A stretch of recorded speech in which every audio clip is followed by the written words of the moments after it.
Good morning guys. Sa ngayon guys, bali maglilinis tayo ng CPU.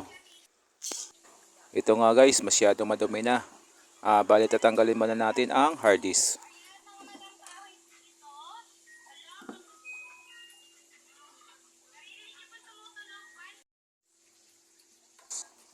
Tapos guys, sunod natin yung power supply. Bali konting ingat lang tayo dito guys kasi medyo baka maputol yung mga wire o kaya masira yung mga terminal. Bali may apat na screw lang to guys. Tatanggalin nyo lang ito. Pag matanggal nyo ang mga screw guys, bunutin nyo lang yung mga terminal nito. Bali naka ano na to guys, naka clip. I-release nyo lang clip saka bunutin. Matatanggal nyo na yan. At yun nga guys, isunod natin yung processor pan. At ito nga guys, may apat na lock lang ito.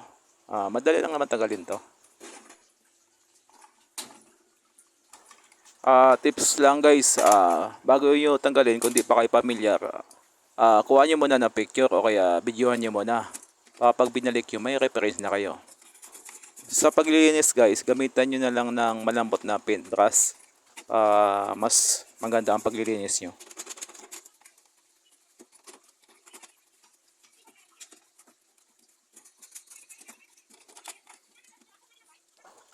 At kung may air blower kayo guys, medyo maganda kasi nga pressurized.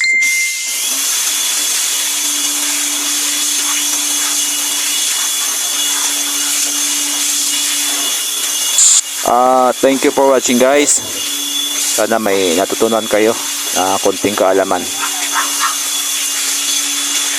Kayo guys, baka may gusto kayong pagawa. Electronics, electrical, saka computer. PM nyo lang ako guys. Pag-usapan natin.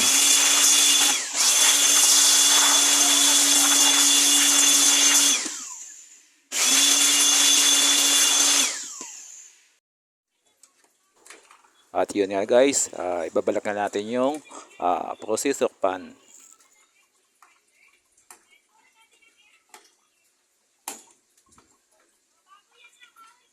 Konting ingat lang guys kasi pag magkamali tayo, baka maputol yung mga dulo ng ating mga lock. At ibabalik din natin guys yung ating power supply.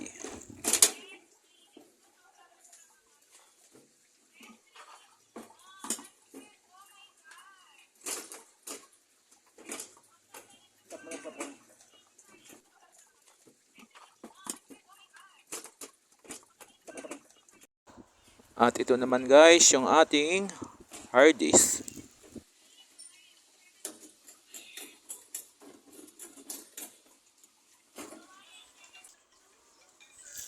Ito guys, bali malapit na tayo matapos. Thank you for watching guys. Sana may natutunan kayo.